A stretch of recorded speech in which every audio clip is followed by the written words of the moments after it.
नागदा जिला बनाव समिति के संयोजक बसंत मालपानी के नेतृत्व में रविवार को होटल रुद्राक्ष में एक अनूठा आयोजन किया गया। नागदा जिला नहीं बना तो आने वाली पीढ़ी को क्या नुकसान होगा विषय पर भाषण और निबंध प्रतियोगिता आयोजित की गई। इस कार्यक्रम का उद्देश्य विद्यार्थियों में नागदा को जिला बनाने की आवश्यकता पर जागरूकता फैलाना और उनके विचार जानना था। कार्यक्रम का आयोजन पूरी तरह से गैर राजनीतिक रहा। भाषण और निबंध प्रतियोगिता के लिए 260 से अधिक विद्यार्थियों ने अपनी प्रविष्टियां प्रस्तुत कीं। आयोजन से पहले विभिन्न विद्यालयों और कोचिंग संस्थानों में 25,000 पर्चे वितरित किए गए थे, जिससे विद्यार्थियों को इस विषय पर विचार प्रस्तुत करने के लिए प्रेरित किया गया। प्रतियोगिता के विजेताओं को सम्मानित किया गया। भाषण प्रतियोगिता में कन्हैयालाल ने प्रथम स्थान हासिल कर 11,111 रुपये का पुरस्कार जीता। आर्ची अग्रवाल को द्वितीय स्थान पर 5,555 और अमित सिंह कुशवाहा को तृतीय स्थान पर 3,333 रुपये का पुरस्कार प्रदान किया गया। निबंध प्रतियोगिता में रवीना वाघेला प्रथम स्थान पर रहीं और उन्हें 11,111 रुपये की पुरस्कार राशि मिली। दीपिका तिर्दिया ने द्वितीय स्थान पर 5,555 रुपये और अमित पोरवाल ने तृतीय स्थान पर 3,333 रुपये का पुरस्कार जीता। इसके अलावा सोशल मीडिया पर विशेष प्रदर्शन के लिए कनिष्का वर्मा को 1,100 रुपये का विशेष पुरस्कार दिया गया। सभी प्रतिभागियों को मंच पर बुलाकर प्रशंसा पत्र वितरित किए गए। कार्यक्रम के मुख्य अतिथि निर्णायक मंडल के सदस्यों में संस्था स्नेह के संस्थापक पंकज मारू, वरिष्ठ पत्रकार कैलाश सनोलिया, शरद गुप्ता, आरटीआई कार्यकर्ता अभय चोपड़ा और अन्य प्रमुख अतिथि शामिल थे। स्वागत भाषण श्री बसंत मालपानी ने दिया। अपने संबोधन में श्री मालपानी ने कहा कि नागदा को जिला बनाना केवल एक मांग नहीं, बल्कि हमारी जिद है। उन्होंने बताया कि पहले भी नागदा से भोपाल तक 250 किलोमीटर की पदयात्रा की गई थी, जिसमें शहर के विभिन्न संगठनों का समर्थन मिला। उन्होंने आगे कहा कि यह आंदोलन अब वार्ड स्तर पर ले जाया जाएगा और इसे जन आंदोलन का रूप देकर सरकार पर दबाव बनाया जाएगा। उन्होंने विद्यार्थियों से अपील की कि वे अपने विचार परिवार और मित्रों के साथ साझा करें और नागदा को जिला बनाने के फायदे बताएं। कार्यक्रम में उपस्थित अतिथियों ने भी विचार व्यक्त किए और अभियान को समर्थन दिया।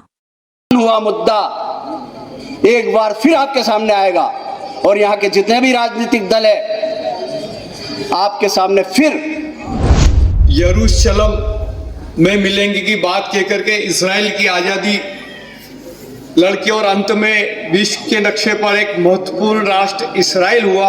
जो भावना आजादी की उन्होंने इस्राएल के लिए जगा रखी थी कि 1800 साल बाद भी हमारा देश हमको मिलेगा और हम एक ताकतवर शक्ति के रूप में उभरेंगे।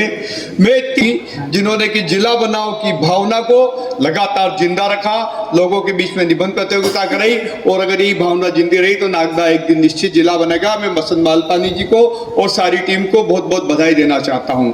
अब बसंत मालपानी जी बोले थे कि जिला बनने से किसको फायदा है। मैं कहता हूं जिला बनने से हमारे प्रदेश के मुखिया श्री मोहन यादव को सबसे बड़ा फायदा है, क्योंकि मोहन यादव का जिला उज्जैन जिला है और एक जिले में सारे सिंहस्थ के अतिथि मोहन यादव जी सब आते हैं और सारे जो अधिकारी हैं वो उज्जैन के इतने बड़े जिले को शासकीय योजना का पूरा लाभ नहीं दे पाते हैं। अगर उज्जैन का 2 भागों में विभाजित हो जाएगा तो मोहन यादव का नाम रोशन होगा कि हमको उच्च प्रशासन मिलेगा, 2 जिले मिलेंगे तो सारी योजना का क्रियान्वयन होगा और इस देश का सबसे ज्यादा फायदा हमारे प्रदेश के मुख्यमंत्री मोहन यादव को मिलेगा। इसके साथ ही हमारे नागदा के भाजपा नेता है वो भी जिले के नेता कहलाएंगे और सारे के सारे भाजपा नेताओं को भी हमारे नागदा जिला बनने का फायदा मिलेगा। यह मैंने राजनीतिक और प्रशासनिक रूप से फायदा आपको गिना दिया। अब मैं मुद्दे की बात यह बताता हूं कि जो विधानसभा में अभी में जवाब दिया गया है वो जवाब पूर्णतः झूठा निराधार है। इस निराधार जवाब देने वाले के खिलाफ विधानसभा में कार्रवाई की जाती है। लेकिन विधानसभा में एक बात स्वीकार कर ली कि हमारा नागदा जिला बन चुका है, गजट अधिसूचना जारी हो चुकी है और गजट अधिसूचना सामान्य काम नहीं होता है, कानून होता है जिसका क्रियान्वयन करना शासन का दायित्व है। और जो नया जिला बनाओ आयोग के अंतर्गत कार्रवाई करने का बोल रहे हैं, सरासर झूठा जवाब है। इस शहर के युवाओं के लिए, इस शहर के भविष्य के लिए नागदा को जिला बनाना नितांत आवश्यक है और मैं भरोसा दिलाता हूं हमारे कलमकार साथियों की ओर से कि इस मुद्दे पर जिस भी मंच पर पूरी ईमानदारी से, शिद्दत से लड़ाई लड़ी जाएगी, हम बिल्कुल उनके साथ खड़े होंगे, तन से मन से। और एक और बात कहना चाहता हूं कि बहुत सुंदर सुंदर यहाँ पर भाषण लोगों ने ऑनलाइन प्रेषित किए थे, उपलब्ध हो और हम ये सिर्फ इसलिए नहीं कहते हैं कि हमने इस शहर में जन्म लिया या हमने इस शहर में पढ़ाई की, क्योंकि हमारा ये दावा, हमारी ये बात हम कुछ आंकड़ों के आधार पर कहते हैं।